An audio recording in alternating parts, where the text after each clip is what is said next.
নমস্কার। আজ 25শে বৈশাখ, কবিগুরু রবীন্দ্রনাথ ঠাকুরের জন্মদিন। আমি একটি আবৃত্তি করে শোনাবো কবিগুরু রবীন্দ্রনাথ ঠাকুরের লেখা সমব্যথী। যদি খোকা না হয় আমি হতেম কুকুর ছানা, তবে বাঁচে তোমার পাতে আমি মুক্তিতে চাই ভাতে। তুমি করতে আমায় বানা, সত্যি করে বল আমায় করিস নেমা চল। বলতে আমায় দূর দূর দূর, কোথা থেকে এলো এ কুকুর। জামা তবে জামা আমার কোলে থেকে নামা। আমি খাবো না তোর হাতে, আমি খাবো না তোর পাতে। যদি খোকা না হয় আমি হতেম তোমার দিয়ে, তবে বাচ্চা যায় মা উড়ে আমায় রাখতে শিকল দিয়ে।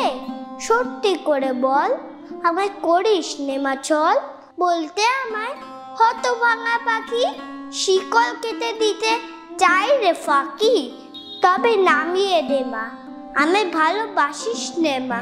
আমি রব না তোর কোলে, আমি বনে যাব চলে। ধন্যবাদ।